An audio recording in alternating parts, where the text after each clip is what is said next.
سابقہ میں وصال حق کے متلاشیوں نے جب یہ محسوس کیا کہ وہ معمولات حیات میں اور دنیاوی مشاغل میں مصروفیات جاری رکھتے ہوئے اپنی منزل کو نہیں پا سکتے اور نفس کی غفلتیں اور سماجی ذمہ داریوں کی الجھن میں انہیں محنت اور مشقت مجاہدہ نہیں کرنے دیتی جو معرفت حق اور وصال محبوب کے لیے ضروری ہے،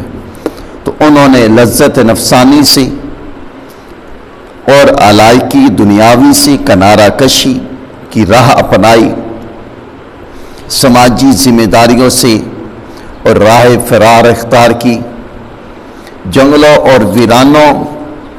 کا رخ کیا، بیوی اور بچوں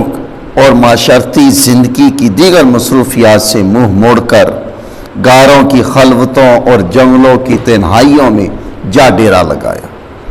اور وہیں رہ کر کثرت عبادت اور مجاہدہ بلکہ نفس کشی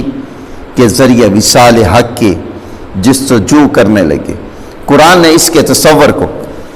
حیات کو رہبانیت کے نام سے معصوم کیا۔ قرآن کی روح سے یہ طرز زندگی وصال حق کی متلاشیوں روحوں نے از خود اختیار کی تھی، یہ طریقہ ان پر فرض نہیں کیا گیا تھا۔ ارشاد رب کائنات ارشاد فرماتا ہے وَرَهْبَانِيَّةً ابْتَدَعُوهَا مَا كَتَبْنَاهَا عَلَيْهِمْ إِلَّا ابْتِغَاءَ رِضْوَانِ اللَّهِ فَمَا رَعَوْهَا حَقَّ رِعَایَتِهَا وَآتَيْنَا الَّذِينَ آمَنُوا مِنْهُمْ أَجْرَهُمْ وَكَثِيرٌ مِّنْهُمْ فَاسِقُونَ۔ سورۃ حدید آیات نمبر 27۔ اور رہبانیت جس کی ابتدا خود انہوں نے کی، مگر ہم نے اس کو ان پر فرض نہیں کیا تھا، مگر انہوں نے اسے اللہ کی رضامندی کے لیے اختیار کیا، یعنی رب کائنات کی رضامندی کے لیے اختیار کیا، لیکن جس طرح اس کو نبھانے چاہیے تھا نہ نبھا سکے، جس طرح پھر ان کو نبھانا چاہیے تھا پھر وہ نہ نبھا سکے۔ پھر بھی ان میں جو ایمان لائے ہم نے ان کو اجر دیا اور ان میں سے اکثر نافرمانی رہی۔ آپ نے ملاحظہ فرمایا کہ قرآن مجید کے آیات میں دین عیسی میں اصلاحاً رہبانیت فرض نہ کی گئی تھی، بلکہ اس کی تعلیمات مسیح میں سرے سے کوئی ذکر ہی نہ تھا۔ بعض کے لوگوں نے از خود رضا الہی کی خاطر زیادہ ریاستیں، مجاہدیں،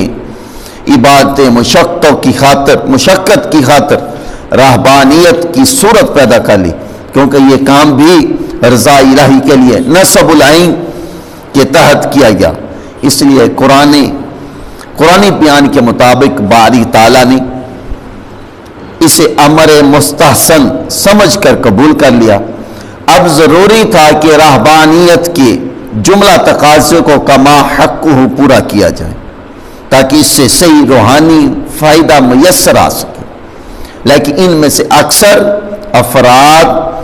ان تقاضوں کو پورا نہ کر سکی، اس لیے انہیں نافرمان قرار دے دیا گیا، اور جنہوں نے اس تقاضے کو صحیح طور پر پورا کیا انہیں باری تعالیٰ نے اجر و ثواب سے بہرہور کیا۔ گویا جب تک رہبانیت میں مقصد کار فرما ہی ایسے گوارا کیا جاتا رہا، لیکن جب وہ بھی معاذ رسم بن کر رہ گی تو اس کی روح فوت ہوگی اور وہ مقصد جس کی وجہ سے اسے گوارا کیا گیا تھا وہ پیش نظر نہ رہا تو اس کی افادیت بھی ختم کر رہی۔